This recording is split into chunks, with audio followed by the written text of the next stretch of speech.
I served in the United States Marine Corps. I was there from 2005 till 2012. And in 2008, I did a combat tour to Iraq. I was definitely one of those Marines that I was eager to, I want to get over there, I want to serve, I want to do my part. You know, I had a lot of friends that deployed, came back and went on another deployment. So I was the one like, yo, send me, it's my turn, let me do this. We got stationed at, called Camp TQ, which is in Al-Taqaddum, Iraq. Now you feel the security of being on the base and saying, okay, I can rest, but you really can't, because at any moment you could be hearing what we call the big boy voice and there's an alarm sounding. This is the story of an event that took place November 2008. MRAP trucks, you know, I would drive them, or I was the gunner on top, and we would provide security for those transports going from base to base. I was the, we call it Trail 2, so I was the last vehicle in the whole convoy. This particular day, I remember it was Route Michigan, one of our main supply routes, not far from the city of Ramadi. Just driving, doing our thing, watching our 360 all around us. At this point, I was in the passenger seat, which is the vehicle commander. I just remember we were driving, and next thing you know, everything just went completely dust. Everything just went dark. We heard the loud bang, the truck actually got lifted up.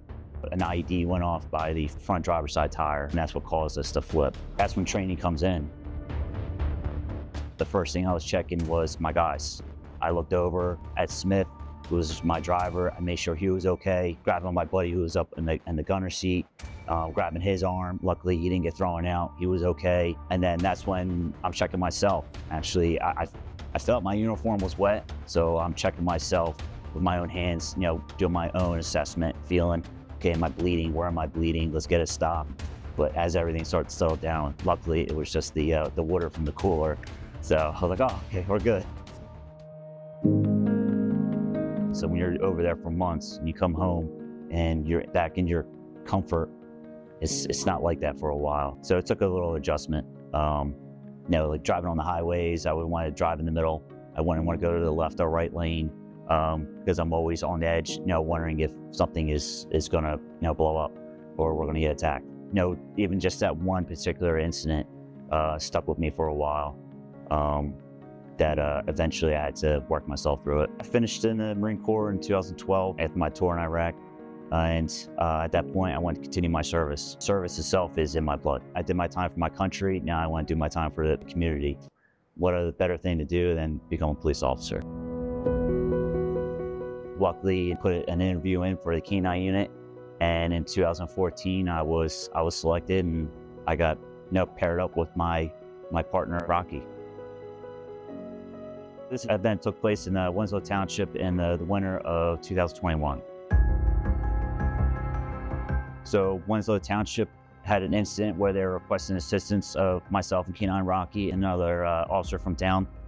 Once I got there, that's when they informed me that a off-duty detective with the Camden County Prosecutor's Office was driving down 73, saw a subject in the middle of the road. When he pulled up next to him, they brandished a gun at the detective. The detective drove his vehicle out of the way, but they saw him flee into a wooded area by a nursery. We went to the area where the other dogs seemed like they lost the scent, and boom, Rocky hit the ground running. He circled the area, then started pulling me straight into the woods. So all of a sudden he put his head up, and he started moving a little more, and then started barking, and next thing you know, the silhouette of a male subject dressed in all black started standing up next to a tree. Rocky just kept barking at him. The next thing you know, he just went right down on the ground. He gave up right then and there.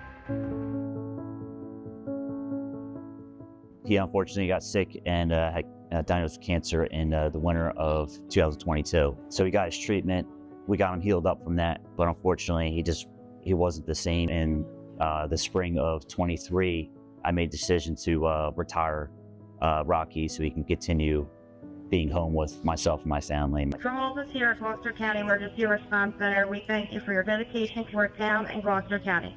Congratulations and enjoy your retirement. Thankfully, Rocky is alive and well today. He's living the retired life and enjoying time with family. Ultimately, I was able to overcome the trauma from my tour in Iraq, mainly my family. I got married before I went over there, and when I came back, my wife and I had my son, who's 14 now. And we had our troubles, but she stuck by my side and, opened a lot of things to me that I wasn't accepting, which brought me to, open my eyes to that and see that, hey, I need to fix myself. And, having that wife as your rock and then being blessed with my daughter who's now 7, there's nothing greater than coming home to that family.